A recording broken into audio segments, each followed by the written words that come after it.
beda lah sama Wus. Kan nggak paham, nggak paham. Abang so paham. 98 diberhentikan MPF. So paham abang. Ya.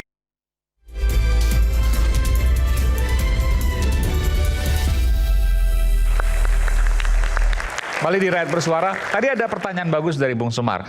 Kalau memang ada korupsi, apa indikasi yang bisa menunjukkan bahwa ada korupsi di Wush itu? Bung Said, silakan. Saya pikir malam ini kita harus berterima kasih pada Bapak Luhut Binsar Panjaitan. Karena dia sudah menyatakan, saya terima proyek ini sudah busuk. Itu pintu menjelaskan, artinya dia tahu busuknya. Sayangnya kebusukan itu tidak dihentikan, dilanjutkan juga. Nah itu tanda bahwa sayangnya walaupun busuk dilanjutkan. Dilanjutkan, gitu. Oke. Tapi kan busuknya belum tentu ke arah penyelewengan, korupsi dan seterusnya. Saya mau masuk di situ nanti. Oke. Saya masuk dulu. Yang kedua, sebenarnya persoalan ini gampang. Kalau mantan Presiden Jokowi masih hobi memamerkan proyek mangkrak. Dulu kan pada saat menjadi presiden pertama datang foto di Hambalang kan. Ya kan? Ya. Nah, terus habis itu meresmikan BCKI menyatakan kami meresmikan proyek yang mangkrak 26 tahun. Jadi kalau hobinya masih sama dengan dulu, maka harusnya foto Kuwus ini calon proyek mangkrak kan selesai. Nah, saya masuk ke yang ini. Mungkin saya harus koreksi menyatakan pernah B2B, tidak pernah. Karena di Perpres nomor 107 2015 itu memang Presiden Jokowi menyatakan menugaskan kepada BUMN. Kata menugaskan itu pengakuan bahwa itu proyek pemerintah. Nah, di Undang-Undang BUMN menyatakan apabila pemerintah menugaskan kepada BUMN dan proyeknya rugi, maka seluruh biayanya ditanggung pemerintah ditambah margin yang layak. Itu undang-undangnya. Jadi bilang B2B itu hanya omong-omong aja, nggak pernah B2B. Nah, dan kita harus tahu selalu, Cina selalu begitu, G2B. Karena dia memang mau ingin menjebak. Di negara manapun dia selalu menjebak. Untuk mengambil, nah jebakan inilah berhasil sekarang menjebak pemerintah menjamin. Dan ingat Bung Iman dulu, Iman, pada saat itu bersamaan dengan kereta ini langsung Menteri Budi Karya, saatnya kita nyebutin nama lah supaya publik paham. Budi Karya langsung ingin melelang bandara-bandara, termasuk Cengkareng. Jadi saya membaca indikasi bahwa ini memang sudah yang diincar. Jadi kalau Pak Mahfud menyatakan mengincar Natuna, saya bilang bukan, bandara yang diincar. Bentar, apa kaitannya melelang bandara dengan kasus Wush? Nah, saya mengkaitkan dengan gaya Cina di negara manapun. Oke. Nah, saya sekarang masuk indikasi korupsinya. Saya ini bekas Pilpres. Melelang bandara maksudnya apa? Tadi belum selesai itu, Bung Said. Melelang bandara tujuannya apa? Bahwa nanti kalau nggak bisa membayar, maka itu bisa diambil. Kaitan ke Wush itu? Ke Wush bisa. Jadi digadaikan bandaranya? Bisa. Bisa. Dan itu dilakukan di negara lain. Cina selalu melakukan selalu melakukan itu. Nah, sekarang di Perpres 93 2021 jelas-jelas di Presiden Jokowi sudah membentuk komite kereta api cepat. Yang ketuanya Luhut Binsar Panjaitan, anggotanya Erick Thohir, kemudian Menteri BUMN, Menteri Keuangan, dan Budi Karya. Dan tugasnya memang sudah langsung menyatakan, termasuk bunga, negosiasikan, kenaikan periksa, eskalasi kenaikan harga periksa, negara harus menanggung berapa, PMN-nya berapa. Jadi tugasnya jelas.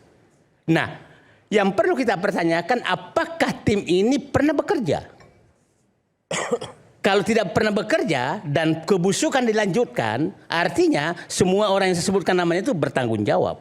Maksudnya pernah bekerja? Pasti pernah bekerja dong? Pernah bekerja, tapi apakah dilaporkan ke Presiden Jokowi bahwa ini kenaikannya sekian? Nah, nanti saya masuk ke nama. Kalau pun melapor dan menerima itu. Nah, sekarang ada Bung Yudi di sini dari KPK. Ya. Sebenarnya kalau KPK ini masih profesional, tinggal menurusin aja kok. Saya nyebutkan peluang-peluangnya dan saya sebutkan siapa yang bertanggung jawab untuk ditanya. Oke, kita simak. Satu, siapa yang mengusulkan pemindahan dari Jepang ke Cina? Pasti ada yang mengusulkan. Jadi panggil aja. Problemnya karena saat itu Jonan tidak mau terlibat. Biasanya kali ini harusnya Menteri Perhubungan. Saya nggak tahu siapa yang ditugaskan Jokowi karena Jonan nggak mau. Oke? Nah, yang kedua, siapa yang menyetujui anggaran awal studi kelayakan Cina yang menyatakan 5,1 sampai 5,5 miliar nanti Pak, ya 5,5. Siapa yang menentukan itu? Itu harus ada dokumennya semua tertulis bahwa saya yang memutuskan timnya ini apalah tim negosiasinya siapa. Oke, yang kedua, Pak Yudi pasti ngikuti ini. Ya, tinggal ngikuti aja. Nah, biasanya yang bernegosiasi ini sepertinya sekarang ini di Kementerian BUMN yang menegosiasi itu. Artinya Rini Suwandi harus ditanya. Ya. Nah, Rini Sumarno. Ya. Rini Sumarno atau Suwardi, kebalik-balik saya. Ya, Sumarno, udah berubah. Rini Sumarno, bapaknya suaminya Suwandi ya. Ya. Yang ketiga adalah studi kelayakan pertama yang merubah studi kelayakan Jepang. Itu harus siapa yang bertanggung jawab. Biasanya studi kelayakan ini dibikin kereta api, PT BUMN atau Bappenas atau siapa yang bikin. Oke. Itu periksa.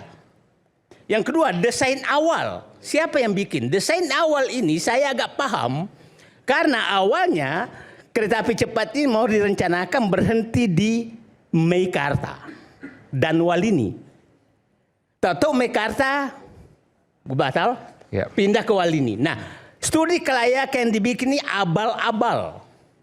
Dimasukkanlah Bung Ihsan bahwa tanah-tanah PTP naik semua harganya. Naik semua harganya sehingga layak. Itu Rini Sumarno. Oke? Jadi Pak Yudi bilang Rini Sumarno yang tanggung jawab. Nah, setelah itu siapa yang memindahkan sehingga Walini tutup dan pindah ke Kota Parahyangan? Siapa pemilik Kota Parahyangan? Kota Siapa? Baru Parahyangan. Siapa? Ya kita tahulah. Siapa? Oligarki yang dekat kekuasaan. Siapa? Kita sebutkan. Siapa? Saya nggak tahu saya namanya. Kalau yang enggak silakan dibantu. Nggak apa-apa, kita sebut aja. Enggak, saya tahu kalau Tegaluar itu Agung Podomoro. Oh, oke. Kalau saya nggak tahu, saya nggak tahu. Kalau Ya. ada yang bantu, Jadi saya grup nggak Agung pernah Podomoro. takut memberitahu nama. Oke? Ya, oke. Siapa yang memindahkan itu sehingga kemungkinan itu penyebabnya naik? Itu harus diperiksa Jadi semua. harga tanah di Kota Baru Parahyangan naik. Dan tidak melewati Kota tidak Bandung. melihat ketua ini. Dan tidak melewati Kota Bandung kan? Maksudnya tidak berhenti di Kota Bandung. Ya. Nah, itu harus diperiksa Ya. semua. Nah, ini mungkin Budi Karya harus periksa. Kenapa ditanya? Kenapa bisa pindah ke situ? Nah, supaya KPK lebih gampang lah. Kemudian negosiasi. Negosiasi ini yang tadi itu. Apakah benar tim Luhut Binsar Panjaitan pernah bernegosiasi kenapa 0,1 naik menjadi 3,4%. Apakah benar pernah memeriksa kenapa naik sampai 1,6 miliar dolar? Itu harus diperiksa semua.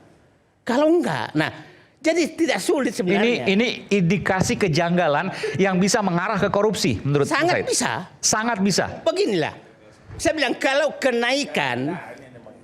sudah kenaikan lebih, ini kan tungkai project.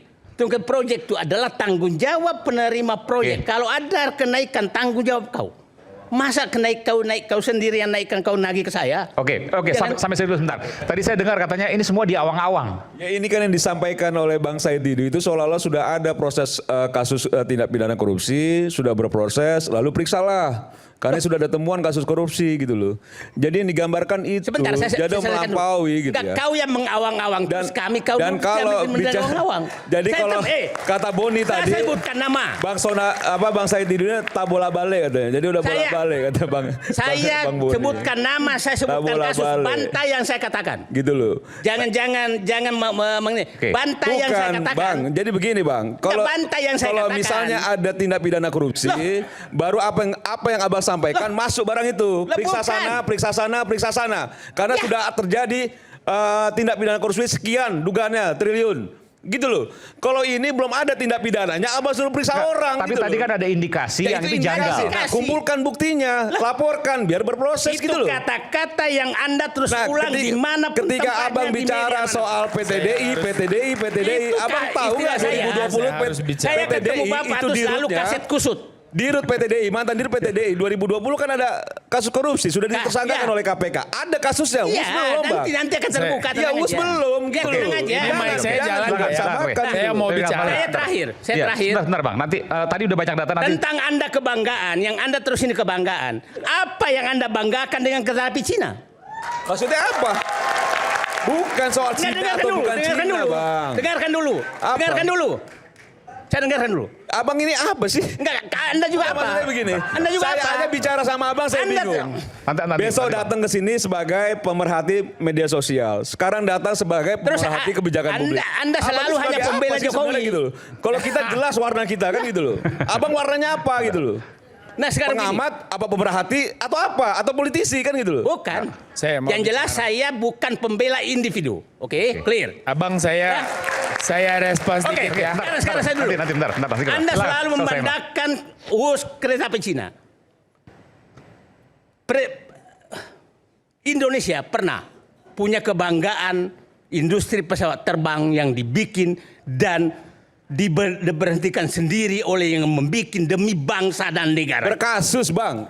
Kasus apa PTDI? Nggak ada kasus. Tahun 2020. Loh, bukan, sebelumnya Dirut korupsi, 98. Bang. Ada kasus 98 korupsi di situ. IMF soal mana? penjualan. Nah, inilah Iya, kalau ada debat segala kursi yang nggak macam paham. gitu loh. Beda lah sama WUS. Wah, ini kan nggak paham.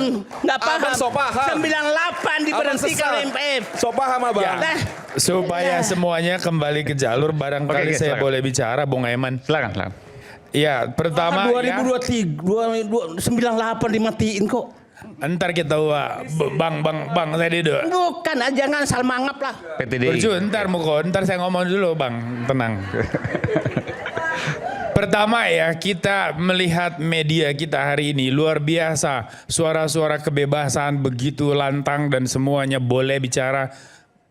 Abang saya Didu, ada lagi yang lain seperti Roy Surya ya? Suryo, sama aja orang Jawa kan Suryo sama aja. Roy dan seterusnya boleh bicara. Artinya bahwa di era pemerintahan Pak Prabowo, Wakil Presiden Gibran, kebebasan sipil itu betul-betul dijamin. Sepakat? Kita tepuk tangan dulu. Ini keliru juga nih. Yang kedua, Bentar. Di mana kelirunya? Salah satu indikator civil liberty itu adalah pembungkaman. Oke. ulang lagi, lebih jelas dikit. Pembungkaman, Telinga saya kan- penangkapan, represi. Hari ini masih ada 959 Sebentar. orang ditangkap. Salah Jadi indikator kebebasan dari sipil tidak kualitas- hanya itu maksud saya. Itu Indikator salah. kualitas Tidak hanya demokrasi itu ada beberapa misalnya. Iya. Soal political rights, Ya, civil liberties. betul. Civil liberties pada beberapa subindikator. Iya. Salah satu kebebasan pers. Makanya, kebebasan berpendapat. itu bukan indikator my satu-satunya. focus is on that Yes. freedom of speech. Yes. Dan mereka ada bukti bahwa kebebasan berbicara itu dijamin di Republik ini. Faktanya, Saya belum masuk ke poinnya. Risetnya- Nanti Bapak akan dapat ruangnya itu untuk skornya bersuara. hanya 5,29. Baru pengantar, baru Ya, tadi supaya respons. Ini langsung saya diklarifikasi. belum masuk ke dagingnya. Nanti Pakai Bapak data akan ya, kupas dagingnya. Oke. Itu yang pertama. Yang kedua, saya tentu tidak punya kompetensi untuk masuk ke teknis perkara WUS ini. Saya coba kumpulkan beberapa informasi. Akhirnya saya melihat bahwa apa yang menjadi tesis salah bagian dari prinsip hukum pidana itu sepertinya harus kita kunjungi kembali, revisiting the idea of criminal justice principles. Jadi kita harus melihat bahwa hukum pidana tidak pernah bekerja di atas asumsi, harus berdasarkan fakta. Bukti-bukti hukum yang jelas, bukti-bukti material. Dan sampai hari ini saya tidak melihat di balik narasi soal korupsi di dalam WUS, tidak ada bukti-bukti yang mengarah kepada adanya tindak pidana korupsi di sana. Bung Tidak Aiman. ada korupsi, tidak ada Kita indikasi. harus menghormati asas legalitas di dalam hukum pidana itu. Bahwa tidak ada hukuman atau tidak ada hukuman pidana terhadap suatu tindakan sebelum aturannya itu ada. Ya, nullum delictum nulla puna sine previa lege punali. Anda tidak bisa menghukum tanpa ada dasar hukumnya untuk mengatur suatu tindakan itu pidana atau tidak. Pertanyaannya di mana pidananya dalam WUS?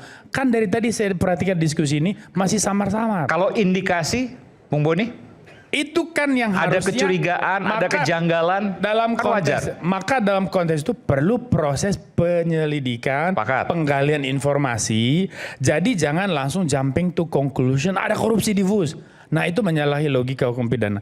Lalu kemudian kita bicara soal asas kulpabilitas dalam pidana. Saya pengamat politik, doktor saya di bidang politik. Tapi saya sedang sekolah hukum Pak. Saya sedang pasca sarjana hukum, jadi mulai gaya-gayaan bicara hukum nih Mas Aiman. Aspek asas kulpabilitas bahwa yang dihukum itu hanya yang bersalah. Siapa yang bersalah di sini? Siapa yang harus kita hukum? Kenapa harus ditarik-tarik jauh sampai nama Presiden Jokowi misalnya disebut-sebut atau yang lain-lain? Artinya bahwa dari aspek substansi perkara pidananya belum jelas, lalu kita sudah mulai bicara soal penghakiman. Nah yang kedua Mas Aiman, yang agak berbahaya di kita itu adalah upaya politisasi terhadap isu-isu apa saja, termasuk isu hukum. Ya, dan kebijakan-kebijakan politik itu kemudian juga bisa dipreteli dengan intrik-intrik politik tertentu. Nah, maka yang harus kita waspada itu adalah trial by the press. Saya menghormati dan bangga dengan acara Rakyat Bersuaranya Aiman ini, iNews ini.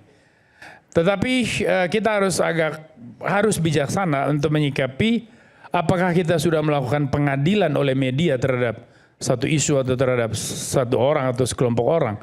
Kita harus bijaksana di situ karena kita tidak bisa trial by the press, itu kan sangat keji itu. Kita harus menghormati bahwa sebagai Rekstad negara hukum kita harus kembalikan semua kepada karena masuk ke hukum. komunikasi dan trial by the press, saya harus jelaskan juga.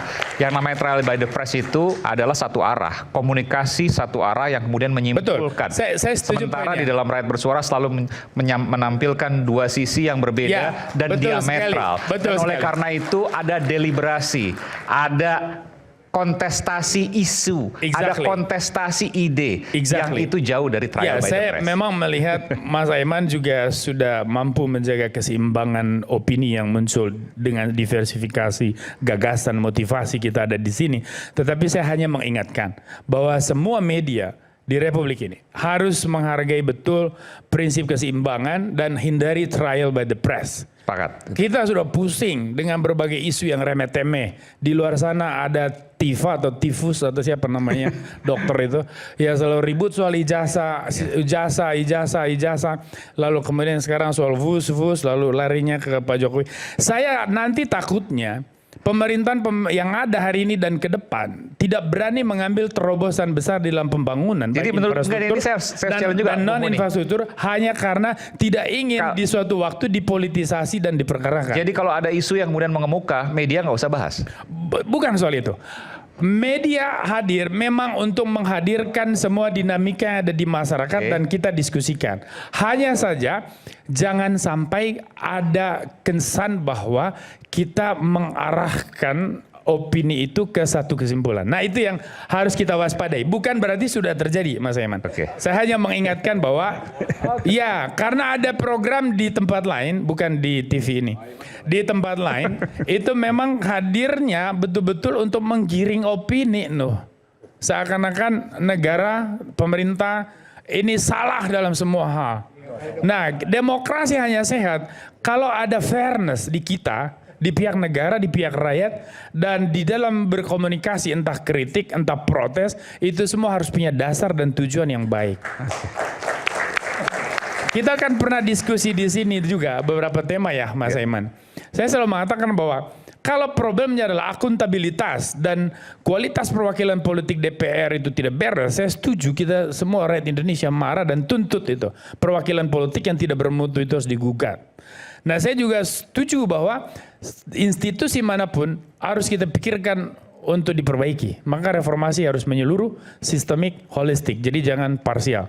Nah begitu juga kalau kita merespons isu-isu yang berkembang Mas Aiman, ada begitu banyak isu. Di dalam pilihan isu, kita harus melihat mana yang lebih besar nilainya bagi kemaslahatan umum, mana yang hanya permainan kelompok-kelompok politik, karena rakyat Indonesia udah jenuh dengan permainan narasi politik yang ujung-ujungnya hanya melayani kepentingan politik, kalau kita bukan masuk mencerdaskan. Ya, masuk kalau ke soal ini. acaranya Bung Aiman, saya setuju mencerdaskan rakyat Indonesia. Setuju?